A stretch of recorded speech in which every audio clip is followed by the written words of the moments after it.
Science के half yearly exam के लिए आज के वीडियो काफी ज्यादा इंपॉर्टेंट रहने वाला है क्योंकि आज मैं आपको बताने वाला हूं साइंस के one of the last minute revision question जो कि एग्जाम में जाने से पहले आपको जरूर से देख करके जानी चाहिए क्योंकि इसमें कुछ ऐसे एमसीक्यू क्वेश्चंस है जिनके अंदर की ट्रिक होती है, वो ट्रिक से आपको सॉल्व करना सीखना चाहिए। काफी ज्यादा इंपॉर्टेंट वीडियो रहने वाला है। उसी के साथ में अगर आपको साइंस का हाफ ईयरली के लिए लास्ट मिनट रिवीजन देखने के भैया बस एक बार में पूरा रिवाइज करवा दो तो मैं आपको वीडियो का लिंक नीचे डिस्क्रिप्शन में दे दूंगा, वहां से जाकर के आप उस वीडियो को देख सकते हो। सो बिना टाइम वेस्ट के लेट्स गेट स्टार्टेड। पहला क्वेश्चन आपकी स्क्रीन पे। अब इस क्वेश्चन में क्या कहा गया, इसमें कहा गया कि metallic oxide generally react with acid but few oxides also react with basis. तो आपको बताना है कि ऐसी कौन सी ऑक्साइड्स हैं। तो मतलब कहा जा रहा है कि एसिड के साथ भी रिएक्ट करें और बेस के साथ भी रिएक्ट करें। तो यहां पर आपको पूछा जा रहा है कि आप लोग हमें बताइए कि एम्फोटेरिक ऑक्साइड्स कौन सी होंगी। तो आपको एम्फोटेरिक ऑक्साइड के लिए ध्यान रखना है कि ये वो ऑक्साइड होती हैं जो कि यूजुअली किसकी होती हैं, जिंक की होती हैं, या फिर किसकी होती है, लेड की होती है, या फिर एल्यूमिनियम की जो ऑक्साइड होती है।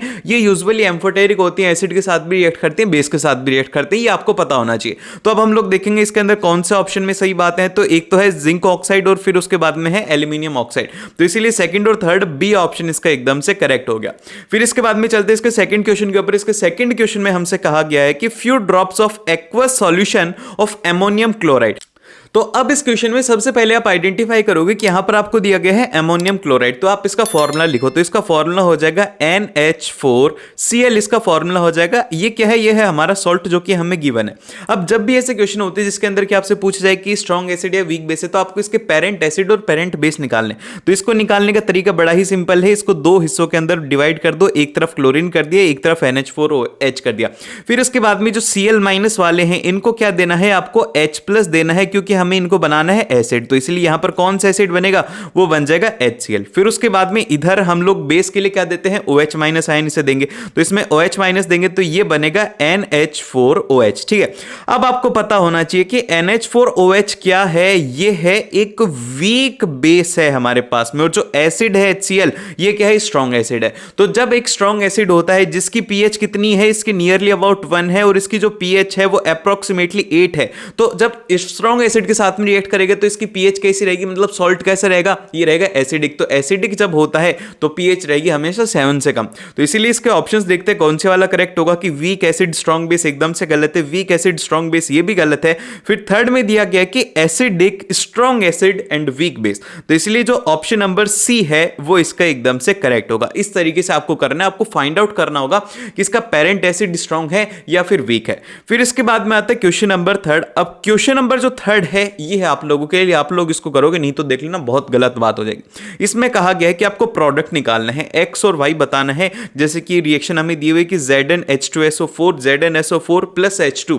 तो यहां पर बताना है कि H क्या, X क्या है और Y क्या है। जल्दी से आप लोग मुझे कमेंट करके बताओगे ABCD में से कौन सा इसका आंसर है। देखते कितने स्टूडेंट इसको कर पाते हैं। अगर ये नहीं कर पा रहे हो तो भैया कहीं ना कहीं तुम्हारी पढ़ाई के अंदर कमी है। ठीक है। तो अब ये रिएक्शन कौन से, अरे भाई बड़ी ही फेमस रिएक्शन है, वो है कि मेटल प्लस ऑफ एसिड जब रिएक्ट करते हैं तो क्या बनता है, एक तो बनता है सॉल्ट, प्लस ऑफ साथ में क्या निकलती है, वो निकलती है हाइड्रोजन गैस। सॉल्ट कैसा होता है, नमक कैसा होता है, आपके पास में सॉलिड फॉर्म में होता है। तो इसीलिए सॉलिड फॉर्म में ही हो गया। और H2 गैस है तो ये कैसी रहेगी, रहेगी गैस। तो इस तरीके से आपको याद रखना है। और इसमें एक और बात ध्यान रखनी है कि ये किससे बर्न होती है, ये होती है पॉप साउंड से। तो ये आपको एक्टिविटी में मिलेगा। और अगर एक्टिविटी वाली वीडियो देखनी है तो वो वीडियो ऑलरेडी अपलोड हो चुकी है। बायोलॉजी का कंप्लीट सिलेबस रिवीजन अपलोड हो चुका है, और उसी के साथ में फिजिक्स के मोस्ट इंपॉर्टेंट और मोस्ट रिपीटेड क्वेश्चंस भी अपलोड हो चुके हैं। तो ये सारी वीडियोस देख लेना क्योंकि बहुत ही ज्यादा हेल्पफुल है आपके एग्जाम के लिए।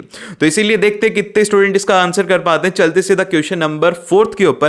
क्वेश्चन नंबर 4 में हमसे कहा गया कि हमारे पास में दो सॉल्ट हैं, एक X है और एक Y है। अब इनको क्या कर रहे हैं, हम लोग वाटर के अंदर डिसॉल्व कर रहे हैं सेपरेटली, और उसी के साथ में हम क्या कर रहे हैं, इसमें फिनोप्थलीन ऐड कर रहे हैं। अब ये जो फिनोप्थलीन होता है इसका काम क्या होता है, ये होता है एक इंडिकेटर। ये जैसे कि हमें कैसे पता लगेगा कि भाई एसिड है बेस है, हम उससे चाट के थोड़ी देखेंगे। अगर मान लो कि चाट के देखें कि भैया एसिड है तो कैसा होगा, खट्टा होगा। तो HCl को गलती से मुंह में ले लिया तो भाई पूरा पूरा शरीर जल जाएगा। तो इसीलिए क्या होता है कि एक इंडिकेटर होता है। अब इस इंडिकेटर का काम क्या होता है, इसका काम होता है कि अगर इसको बेस दिखता है, अगर इसको बेस दिखता है, ये बेबी को बेस पसंद वाला बेस नहीं, अगर इसको लगता है कि भाई बेस है तो ये क्या करेगा, अपना कलर चेंज कर देगा। किस में कन्वर्ट हो जाएगा, ये हो जाएगा पिंक में, ठीक है, पिंक कलर इसका फेवरेट होता है। फिनोप्थलीन दिखते क्या याद रखोगे, पिंक से फिनोप्थलीन आपको ध्यान रखना है, पी से पी आप याद रखोगे। तो ये किसके लिए होता है, बेस के लिए होता है। तो अब इसमें कहा गया है हमें कि जब सॉल्यूशन एक्स जो है वो टर्न कर देता है पिंक सॉल्यूशन को, मतलब कि एक्स क्या है, ये है हमारा बेस, फिर उसके बाद में वाई जो है कोई भी चेंज नहीं दिखा रहा, तो ये क्या होगा, ये होगा एसिड। अब वही प्रोसेस हमें फॉलो करनी है जो कि हमने अमोनिया क्लोराइड के लिए किया था, हम सभी को अलग अलग करके टेस्ट करेंगे। तो देखो अब हम लोग सबसे फर्स्ट जो हमें एसिड दिया गया है वो क्या दिया गया है, वो दिया गया है Na2CO3। तो अब हम लोग इसके पेरेंट एसिड और पेरेंट बेस निकालेंगे, भैया इसको क्या देना है और इसको क्या देना है। सोडियम को क्या देंगे हम लोग, हाइड्रोक्साइड देंगे, इसको देंगे हम लोग H+ आयन, ठीक है। तो अब हमारे पास में जो बनेगा वो बनेगा, एक तो बनेगा NaOH, ये क्या है भैया, एक स्ट्रॉन्ग बेस है, ठीक है। और फिर उसके बाद में इसके सामने क्या है, इसके सामने है H2CO3, बेचारा वीक एसिड है। तो क्या रहेगा, जब एक स्ट्रॉन्ग है और एक वीक है तो किसकी डोमिनेंट ज्यादा रहेगी, स्ट्रॉन्ग की। तो इसीलिए NaOH की यहां पर डोमिनेंस रहेगी, इस वजह से क्या हो गया, बेसिक सॉल्ट हो गया, तो जिस वजह से फिनोप्थलीन सॉल्यूशन ग्रीन हो गया। तो ये वाला तो इसका सही है कि ए में ये तो बेस हो गया। फिर सेकंड में बात करी गई है NH4Cl की, अभी अभी हम लोग बात करके आए हैं, ये किसका है, ये तो है एक अमोनिया हाइड्रोक्साइड और एक है हाइड्रोक्लोरिक एसिड। तो ये क्या है, ये है हमारा एसिड, जिस वजह से क्या हुआ कि फिनोप्थलीन सॉल्यूशन नहीं हुआ। तो ए ऑप्शन इसमें एकदम से करेक्ट हो गया। इस तरीके से आपको ये क्वेश्चंस करने हैं। फिर उसके बाद में अगला क्वेश्चन आता है, डायग्राम बेस्ड क्वेश्चन है, क्वेश्चन नंबर 5। इसमें बहुत ही ज्यादा इंपॉर्टेंट है, थोड़ा जूम भी कर देते हैं हम लोग, इसमें आपको पता होना चाहिए कि क्या करना है क्या नहीं करना। अब ये यहां पर आपको स्टोमेटा का डायग्राम दिया हुआ है, इसमें पूछा गया है कि क्या चीजें हैं कैसी हैं। तो अब ये जो डायग्राम है ना, सीधा NCERT से आ चुका है और ये लास्ट ईयर ही पूछा गया था। तो ध्यान रखना कि कैसे ये क्लोज्ड स्टोमेटा है। तो अब इसमें हमें क्या निकालना है, सबसे पहले तो आपको पता होना चाहिए कि आउटर जो कवरिंग होती है इसमें ये सब छोटे छोटे डॉट्स होते हैं और उनके बीच में क्या प्रेजेंट होता है, न्यूक्लियस प्रेजेंट होता है। तो ये जो बिग डॉट है फर्स्ट वाला क्या हो गया, ये होगा हमारा न्यूक्लियस, ठीक है। अब हम इसे फर्स्ट को बोलेंगे न्यूक्लियस। तो अब देखो एक बात ध्यान रखना कि इसमें तुक्का लगाने की बहुत ही बेहतरीन ट्रिक बताता हूं, वो ये है कि अगर आपको समझ में नहीं आ रहा ना, आप हमेशा ध्यान रखना कि जो एग्जामिनर है ना वो आपको कंफ्यूज करने के लिए एक जैसे दो ऑप्शन देगा, जैसे कि इसमें भी न्यूक्लियस है इसमें भी न्यूक्लियस है, तो आप कंफर्म हो जाओ कि इन दोनों में से आंसर होगा, ये दोनों तो नहीं होने वाले। एग्जामिनर जब आपको कंफ्यूज करे, जैसे +5 देकर के कंफ्यूज कर रहा है, -5 देकर के कंफ्यूज कर रहा है, 10 और 12, तो इसमें चांसेस ये है 50% चांसेस हैं कि +5 और -5 इन दोनों में से ही कोई आंसर रहने वाला है। तो जहां पर एग्जामिनर आपको कंफ्यूज करता है ना, तो उन दो ऑप्शन को आपको पकड़ लेना है, क्योंकि इससे क्या होगा कि 50% चांस होगी कि हम सही कर पाएंगे। और भाई साहब ये बहुत ही बेहतरीन तुक्का ट्रिक है जिसको कि मैं भी यूज करता हूं, तो इसे यूज कर सकते हो अगर कोई क्वेश्चन ना आए तो। अगर ये तो नहीं कि क्वेश्चन आ भी रहे तो भी तुक्के मार के आने एग्जाम में, अरे मजे में नहीं मारने, ये वो होती है क्वालिटी होती है, बैक बेंचर्स के पास होती है, ठीक है। तो अब आप इसको इस तरीके से कर सकते हो। अब इसके बाद में देखते हैं इसका सेकंड पॉइंट। इसका सेकंड पॉइंट है इन डॉट्स के ऊपर। तो अब देखो दिमाग के ऊपर ज्यादा जोर मत डाला करो, साइंस समझने की चीज है, तो इसलिए समझो कि यहां पर सेकंड मतलब कि बाहर वाले पोर्शन की बात करी जा रही, तो बाहर क्या होगा, क्लोरोप्लास्ट होगा या फिर गार्ड सेल हो गया, वैक्यूल होगा। क्लोरोप्लास्ट क्या होता है, क्लोरोप्लास्ट का काम होता है कि फोटोसिंथेसिस हो। तो फोटोसिंथेसिस कहां पर होती है, सरफेस के ऊपर होती है। तो क्लोरोप्लास्ट कहां पर रहेगा, सरफेस के ऊपर रहेगा, तो इसीलिए सेकंड वाला पॉइंट हो जाएगा क्लोरोप्लास्ट। अब देखो इसमें ये दोनों ऑप्शन एग्जैक्टली सेम दिए, बस लास्ट के अंदर इसमें चेंज कर दिया गया।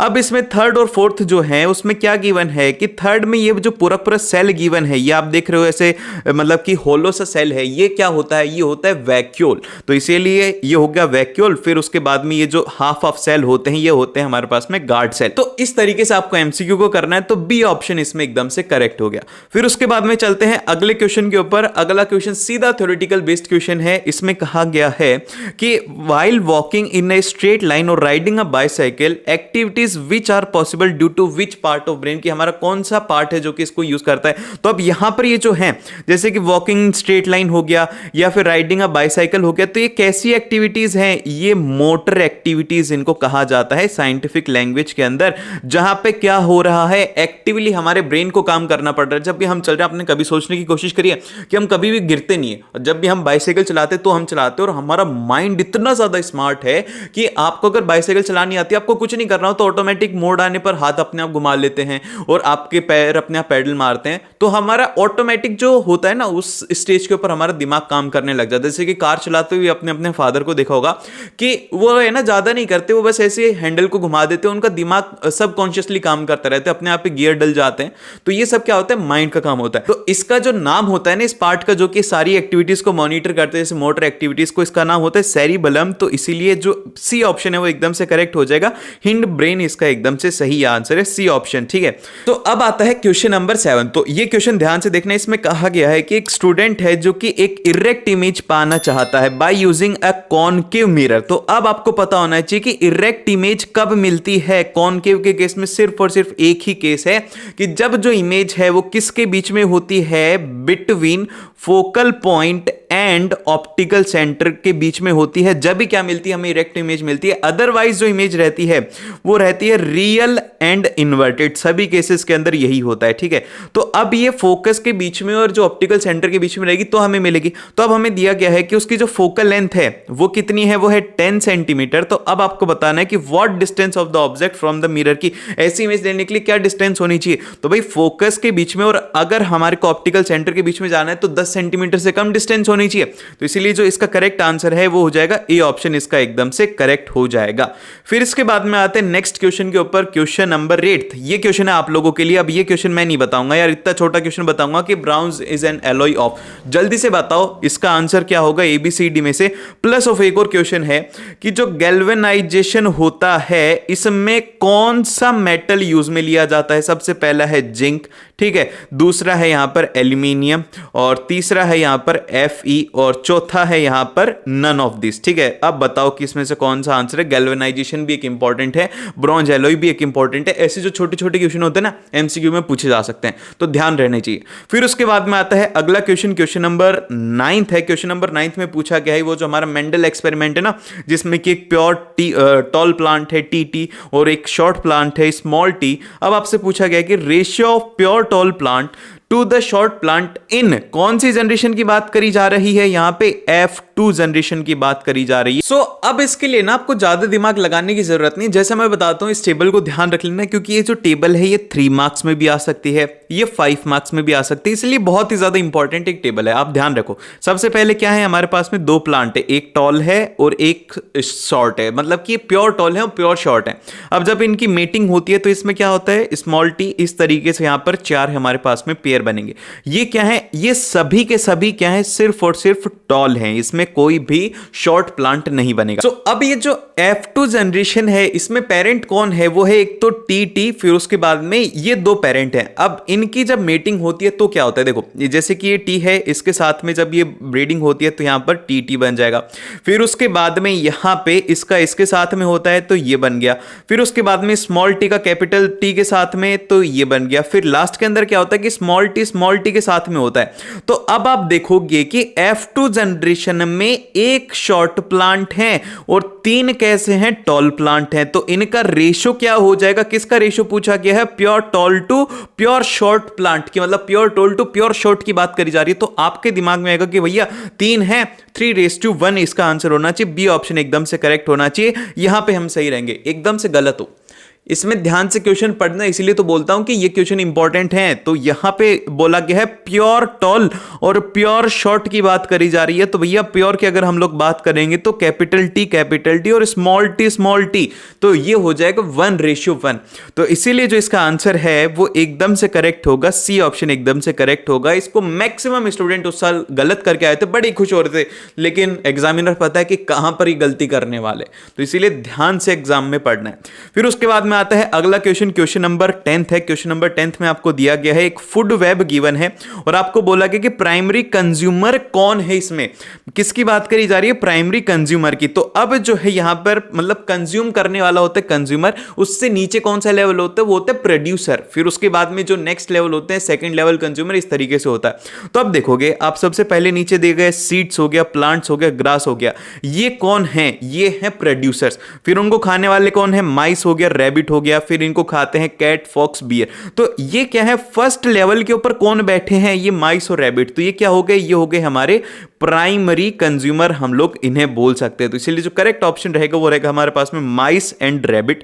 तो डी ऑप्शन इसका एकदम से करेक्ट हो गया। ठीक है, इस तरीके से आपको करना है। और उसी के साथ में एक बात और यहां पे ध्यान रख लो, यहां पर एग्जाम के अंदर बहुत बार क्वेश्चन आता है 10% लॉ के ऊपर क्वेश्चन आता है कि इससे इसके अंदर एनर्जी कितनी ट्रांसफर होती है। तो क्वेश्चन आप लोगों के लिए ध्यान से सुनो कि अगर ये जो प्लांट्स है कितनी एनर्जी प्रोड्यूस कर रहे हैं, 10,000 जूल ये एनर्जी प्रोड्यूस कर रहे हैं। तो आप लोग बताइए कि कैट के पास में कितनी जूल एनर्जी आएगी। एक्स की वैल्यू आपको फाइंड आउट करना है। एक्स क्या है यहां पे, कैट के पास में कितनी एनर्जी जाएगी अगर प्लांट्स के पास में 10,000 जूल है। जल्दी से इसका आंसर कमेंट हो जाना चाहिए।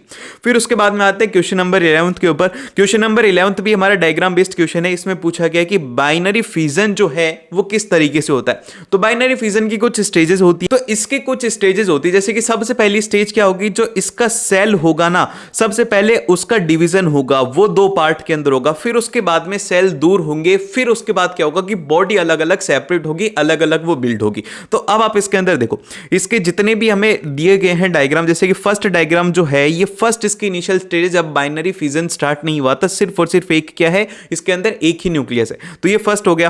फिर उसके बाद में डिवीजन स्टार्ट हुआ है थर्ड के अंदर, बस ये अभी डिवीजन होने ही वाला है। तो ये होगी हमारी सेकंड स्टेज। तो फर्स्ट क्या है, ये है हमारी फर्स्ट स्टेज, फिर ये है सेकंड स्टेज।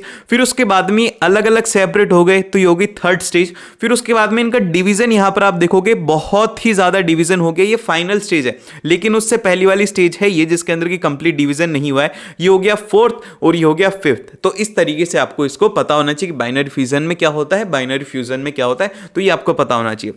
फिर उसके बाद में आता है क्वेश्चन नंबर 12। क्वेश्चन नंबर 12 में हमसे कहा गया कि केमिकल इक्वेशंस आपको कुछ गिवन है और आपको बताना है कि कौन सी रिएक्शन होगी। जैसे कि यहां पर दिया गया कि magnesium plus of 2 times of HCl MgCl2 मिलता है और वहीं पे यहां पर NaOH और HCl के साथ में NaCl बनता है। तो अब यहां पे ध्यान रखो, बड़ा ही इंपॉर्टेंट है। मैं आपको ऐसा कंसेप्ट समझाऊंगा कि आप कभी भी नहीं बोलोगे कौन सी रिएक्शन है। अब यहां पे देखो हो क्या रहा है, एक बेचारा मैग्नीशियम था, ठीक है, और यहां पर थी हाइड्रोक्लोरिक एसिड। अब यहां पर क्या है कि हाइड्रोजन जो है ना वो बेचारी है ना अकेली पड़ जाती है। मैग्नीशियम जो है वो भारी है, वो क्या करता है कि क्लोरीन के साथ में रहना चाहता है, तो हाइड्रोजन को भगा देगा। तो यहां पर क्या हो रहा है कि एक दूसरे को भगाया जा रहा है, मतलब कि मैग्नीशियम उसे भगा रहे, तो क्या डिस्प्लेस किया जा रहा है। इसलिए कैसे होगी, डिस्प्लेसमेंट रिएक्शन, एक जगह से दूसरी जगह पे हटा ना, डिस्प्लेसमेंट रिएक्शन। अब जो सेकंड है इसमें क्या हो रहा है, इसमें है कि आप देखोगे कि मैं एक बार इसको क्लियर करके लिख देता हूं।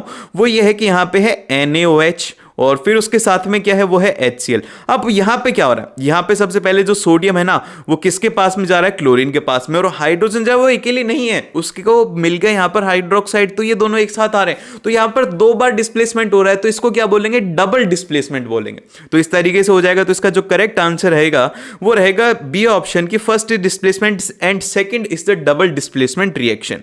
फिर उसके बाद में आता है नेक्स्ट क्वेश्चन, जो कि हमारा क्वेश्चन नंबर 13। इसमें कहा गया है कि आपको एक प्रिज्म गिवन है जिसमें कि व्हाइट लाइट आ रही है, फिर ये स्प्लिट होकर के 7 कलर्स आपको गिवन है P और Q। तो आपको बताना है कि ये कौन सा होगा। ये क्वेश्चन भी कोई बताने लायक है क्या भैया, इसमें सिंपल सा है, क्या होगा, विबग्योर इसमें फॉर्म होता है, विबग्योर, ठीक है। तो अब यहां पर आपको पता होना चाहिए कि वायलेंट ऊपर आता है या फिर रेड नीचे आता है। तो अब आप इसे कैसे फाइंड आउट करोगे कि कौन सा कलर होगा। तो अब ये जो मैंने विबग्योर लिखा है ये आपको पता होना चाहिए कि इसमें क्या होता है कि जैसे जैसे हम लोग आगे जाते हैं, जैसे कि जो रेड कलर है सबसे लास्ट में आता है, तो जो रेड की वेवलेंथ होती है ना बहुत ही ज्यादा होती है। तो इस वजह से क्या होता है कि स्कैटर नहीं होता, जिस वजह से क्या होता है कि डेंजर सिग्नल को रेड बनाया जाता है। ये आपका कंसेप्ट भी हो गया और इसीलिए होता है। तो अब आपको पता होना चाहिए कि P जो है वो सबसे ज्यादा स्कैटर हो रहा है, तो ये तो रेड हो नहीं सकता। लेकिन Q जो है वो कम हो रहा है, तो Q क्या होगा, ये होगा रेड, P क्या होगा, ये होगा वॉयलेट। तो इसलिए बी ऑप्शन इसका एकदम से करेक्ट हो गया। मैंने क्या बोला था कि अगर 2 में ज्यादा कंफ्यूज कर रहा है तो वही ऑप्शन होगा, जैसे कि रेड और वॉयलेट, वॉयलेट और रेड। तो ये बात है ना भैया, ट्रिक तो मैं तुम्हें सिखा दूंगा, बस तुम सीखना चाहो, ठीक है। फिर उसके बाद में आता है क्वेश्चन नंबर 14। ये फिर से क्या है, हमारा डायग्राम बेस्ड क्वेश्चन है। इसमें XYZ गिवन है और कहा गया है कि कौन सा जो है फ्लावर वो क्या प्रोड्यूस करेगा, फ्रूट प्रोड्यूस करेगा। तो फ्रूट प्रोड्यूस कहां से होते हैं, मतलब कि जो मेन स्टेज होती है वो होती है ओवरी की। ओवरी से क्या होता है, सबसे पहले जो है हमारे पास में जाइकोट रिलीज होता है, फिर उसके बाद में जो डिवीजन होता है, डिवीजन करके एम्ब्रियो बनता है, फिर एम्ब्रियो से सीड्स बनते हैं, फिर उसके बाद में फ्रूट बनता है। तो यहां पे सबसे इंपॉर्टेंट रिक्वायरमेंट किसकी है, वो है ओवरी की होना ही चाहिए। तो अब देखोगे आप एक्स के अंदर यहां पे ओवरी प्रेजेंट है, हो सकता है। फिर वाई में क्या है, ओवरी प्रेजेंट है, इसमें भी हो सकता है। लेकिन ये जो जेड है इसमें कोई भी ओवरी प्रेजेंट नहीं है, फीमेल पार्ट इसमें प्रेजेंट नहीं है, तो इसीलिए ये होगा ही नहीं। तो इसीलिए हम लोग बोल सकते हैं कि एक्स और वाई इसका एकदम से करेक्ट ऑप्शन होगा। तो सी ऑप्शन हम लोग इसका मार्क कर लेंगे। डायग्राम वाले इतने आसान क्वेश्चन आते हैं। फिर उसके बाद में आता है क्वेश्चन नंबर 15, जिसमें कि कहा गया कि magnetic field line inside a long long current carrying solenoid. Long current carrying solenoid की बात करी जा रही है, तो इसमें कैसा होगा भैया, सिंगुलर होगा, एक जैसा सिमिलर रहेगा। अंदर की बात करी जा रही है, इसलिए क्या बोलेंगे हम लोग कि is same at all the point. फिर उसके बाद में जो नेक्स्ट आता है क्वेश्चन नंबर 16 में कहा गया है कि in human eye the part which allows the light to enter in the eyes. यार इतने आसान क्वेश्चन आते ना, बोलता ना, बस थोड़े से कंसेप्ट आपको पता होना चाहिए। तो इसका आंसर क्या होगा, वो होगा कॉर्निया। 16th वाले का डी ऑप्शन हो गया। इस तरीके के आपके पास में क्वेश्चन आता है। फिर 17 जो क्वेश्चन है ये है आपके फेवरेट रिसर्शन और रीजनिंग के क्वेश्चन। डर लगता है ना इनसे, यार नहीं लगेगा यार, बड़े ही सिंपल होते हैं, समझो मेरी बात। जो क्वेश्चन नंबर 17 है इसमें कहा गया है, असर्शन इसमें दिया गया है कि it is advise that while diluting an acid one should add water to acid. कर दिया ना बात का गोबर। बताओ कैसे, मैं आपको बताता हूं कि ये क्या बोल रहा है कि एक काम करो कि जो एसिड है ना, एसिड में आप लोग डाल दो पानी, मतलब पूरा पूरा आपको भस्म करने का प्लान कर रखा है कि एसिड के अंदर पानी डाल दो। भाई एसिड के अंदर अगर पानी डालते बहुत ही ज्यादा विग्रस रिएक्शन होती है, इसीलिए हम लोग उल्टा करते हैं। इसलिए करते हैं क्योंकि जो वाटर होता है वो आसानी से जो रिएक्शन होती है उसको एब्जॉर्ब कर लेता है, उसकी हीट को एब्जॉर्ब कर लेता है। लेकिन प्योर एसिड जब वाटर के साथ में रिएक्ट करेगा तो वहां पर पूरा पूरा कचरा हो जाएगा। तो इसीलिए क्या हो गया, ये फॉल्स हो गया। तो इसलिए जो हमारे पास में सही ऑप्शन रहेगा इसका डी ऑप्शन एकदम से करेक्ट हो गया। इस तरीके से आप इसे करेंगे। और बाकी का हम लोग देख लेते हैं, इसका रीजन क्या दिया गया। रीजन इसमें सही दिया गया होगा, वो ये है कि the process of dissolving N acid into water is an the highly exothermic. एकदम से सही बात है, हीट निकलती है तो एक्सोथर्मिक रिएक्शन हो गया। फिर आता है 18th। अब 18th में हमसे कहा गया कि the energy which passes to the herbivores doesn't come back to the autotrophs. एकदम से सही बात है, ऐसा तो होता नहीं है ना कि जैसे कि जो डियर होता है उसने घास खा ली फिर उसके बाद में उसको शेर ने खा लिया। तो अब क्या होगा कि जैसे कि जो डियर ने खाया ना वो वापस से घास को ट्रांसफर हो जाएगी, वो एनर्जी हो ही नहीं सकती। तो इसीलिए क्या होता है, ऐसा इसलिए होता है क्योंकि यूनिडायरेक्शनल होता है। तो अब इसका सेकंड रीजन क्या दिया हुआ है कि the flow of energy is unidirectional. तो भैया इसका एकदम से करेक्ट एक्सप्लेनेशन भी है। तो इसको क्या दिया जाए, ए ऑप्शन दिया जाता है। और ये जीतता है यहां पर 7 करोड़ रुपए। अब अगला क्वेश्चन आप लोगों के लिए देवियों और सज्जनों, ये है 8 करोड़ का क्वेश्चन। जल्दी से बताइए और नीचे अपना नाम लिख दीजिएगा, आपके अकाउंट में 8 करोड़ रुपए ट्रांसफर कर दिए जाएंगे। तो अब ये जो क्वेश्चन है वो ये है कि amoeba take a food using a finger like extension of the cell surface. फिर इसके बाद में जो इसका रीजन दिया गया है वो ये है कि in all unicellular organism the food is taken by the entire cell surface. तो जल्दी से बताइए कि इसका एबीसीडी में से कौन सा आंसर रहेगा। देखते हैं कि कौन जीतने वाला है 8 करोड़ रुपए। जो भी जीते अपना नाम जरूर से लिख देना कि भैया, और अपनी यूपीआई आईडी मेरे को भेज देना पर्सनली, फिर मैं आपको 8 करोड़ रुपए ट्रांसफर करूंगा, ठीक है। फिर उसके बाद में आता है अगला क्वेश्चन जो है वो है क्वेश्चन नंबर 20। इसमें असर्शन हमें दिया गया है। इसमें क्या दिया गया है, सेशन में दिया गया है कि melting and the boiling point of ethanol are lower than the sodium chloride. अब यहां पर आपको बात ध्यान रखने की, जो इथेनॉल है ये कैसा है, ये है हमारे पास में एक ऑर्गेनिक कंपाउंड है। सो जब शेयरिंग से अगर कुछ हो रहा है तो इसका नाम क्या होता है, वो होता है कोवेलेंट बॉन्ड, जहां पर कि शेयरिंग से बन रहे। और वहीं पर ही बात करी जा रही है सोडियम क्लोराइड जो कि है हमारा NaCl। तो NaCl में क्या हो रहा है, ट्रांसफर ऑफ इलेक्ट्रॉन से बात करी जा रही है। यहां पर शेयरिंग की बात नहीं होती। यहां पर कहा जाता है, सोडियम आकर के बोलता है कि भाई मुझे ना एक इलेक्ट्रॉन डोनेट करना है, तो क्लोरीन आकर के बोलती है मुझे ही दे देना, मुझे जरूरत है। तो यहां पे इन दोनों के बीच में समझौता होता है, ये इसको देता है, ये ले लेता है, मतलब कि एक्सचेंज ऑफ इलेक्ट्रॉन होता है। तो इसे हम लोग बोलते हैं आयनिक बॉन्ड। और जो आयनिक बॉन्ड होते हैं वो स्ट्रांग होते हैं, जिस वजह से क्या होता है कि इनका मेल्टिंग पॉइंट और बॉइलिंग पॉइंट हाई होता है। तो वही इसके रीजन में दिया गया है। तो करेक्ट एक्सप्लेनेशन है, करेक्ट रीजन है। तो क्या हो जाएगा, जल्दी से आंसर हो जाएगा भैया ए ऑप्शन। इस तरीके से आपको करना है। इसके बाद में चलते हैं नेक्स्ट क्वेश्चन नंबर 11 के ऊपर। क्वेश्चन नंबर 11 में हमसे कहा गया है कि एक एलिमेंट M है जिसके पास में 50% इलेक्ट्रॉन्स हैं थर्ड शेल के अंदर। तो यहां पर ये जो थर्ड शेल है इसके पास में कितने इलेक्ट्रॉन होते हैं। थर्ड शेल के अंदर याद रखना कि इसके अंदर 8 इलेक्ट्रॉन्स होते हैं और इसमें कहा गया कि इसके पास में 50 हैं, तो इसके पास में रहेंगे 4 इलेक्ट्रॉन्स। और फिर उसके बाद में is in the second shell and the atomic number of M। तो इसका एटॉमिक नंबर क्या रहेगा, सेकंड शेल के थर्ड ऑर्बिट के पास में इसके अंदर 4 इलेक्ट्रॉन हैं। तो बेसिकली 4 इलेक्ट्रॉन आउटर मोस्ट के अंदर हैं, इनर तो इसके कंप्लीट ही है ना बचे हुए। तो यहाँ पर हो गया 2 और 8 तो ऑलरेडी है इसके अंदर कंप्लीटली हैं। तो ये हो गया टोटल इसके पास में हो गया 8 2 14 और ये हो गया 14, तो इसीलिए सी ऑप्शन इसका एकदम से करेक्ट हो गया। फिर इसके बाद में आता है इसका क्वेश्चन नंबर 8। क्वेश्चन नंबर 8 के अंदर कहा गया है कि generally the food is broken and absorb with in the body of an organism in which of the following organism is done outside the body. Body के बाहर किस में होता है? सबसे पहला है अमीबा। अमीबा गलत है क्योंकि अमीबा का स्ट्रक्चर इस तरीके का होता है, फूड अगर यहाँ पर है तो थोड़ी देर बाद में इस तरीके से अपने अंदर उसको ले लेता है। फिर इसके बाद में सेकंड है मशरूम। मशरूम के अंदर सही होता है क्योंकि यहाँ पर जो भी है इसका जो एब्जॉर्प्शन है वो इसकी बॉडी के बाहर होता है, तो बी ऑप्शन आपको इसमें याद रखना है। देन फिर इसके बाद में नेक्स्ट आता है क्वेश्चन नंबर 9। क्वेश्चन नंबर 9 में हमसे कहा गया है कि receptors are usually in the sense organ, कि जितने भी रिसेप्टर्स हैं वो सारे के सारे हमारे सेंस ऑर्गन के अंदर हैं। तो आपको बताना है कि ज्यूस्टेरिक जो हमारा रिसेप्टर है वो कहाँ पर है। ज्यूस्टेरिक, तो यहाँ पर आप याद रख सकते हो कि जब भी हम जूस पीते हैं तो हमें टेस्ट कहाँ पर आता है, वो आता है जीभ के ऊपर। तो ज्यूस्टेरिक मतलब कहाँ पर आएगा? हमारी जीभ में। तो इसीलिए मैं याद करने की ट्रिक बता रहा हूँ। ज्यूस्टेरिक मतलब जूस मतलब हमारे मुंह को टेस्ट मिलेगा ना उसका, तो इसीलिए इसका जो ऑप्शन रह जाएगा वो रह जाएगा ए ऑप्शन, यहाँ पर एकदम से करेक्ट हो गया। फिर इसके बाद में आता है हमारे पास में क्वेश्चन नंबर 10। क्वेश्चन नंबर 10 के अंदर कहा गया है कि a farmer wants to grow a banana. ठीक है, जो फार्मर है उसको क्या करना है? बनाना प्लांट ग्रो करना है genetically similarly enough to the plant already available in his field, की भैया उसकी फील्ड के अंदर जो प्लांट ऑलरेडी अवेलेबल है उनके जैसा ही उसे बनाना। यहाँ पर एक कंडीशन आ गई। और फिर इसके बाद में बोला गया कि which of the following methods would you suggest this purpose, कि उसको इस पर्पज के लिए कौन सा मेथड आप सजेस्ट करोगे। तो यहाँ पर क्या है कि ऑलरेडी का एग्जिस्टिंग प्लांट है उससे हमें बनाना है, तो हो सकता है कि वो यहाँ पर रूट हो सकता है कि यहाँ पर उसकी स्टेम हो, या फिर कोई भी उसका पार्ट हो सकता है। तो जब भी हम किसी भी एक ऐसे पार्ट से एक नया प्लांट बनाते हैं तो उसे हम लोग कहते हैं वेजिटेटिव प्रोपागेशन। तो इसीलिए इसका जो करेक्ट आंसर हो जाएगा वो हो जाएगा सी ऑप्शन, यहाँ पर एकदम से सही रहेगा। और मिलते हैं आप लोगों को नेक्स्ट वीडियो के अंदर। जल्दी से लाइक शेयर एंड सब्सक्राइब हो जाना चाहिए।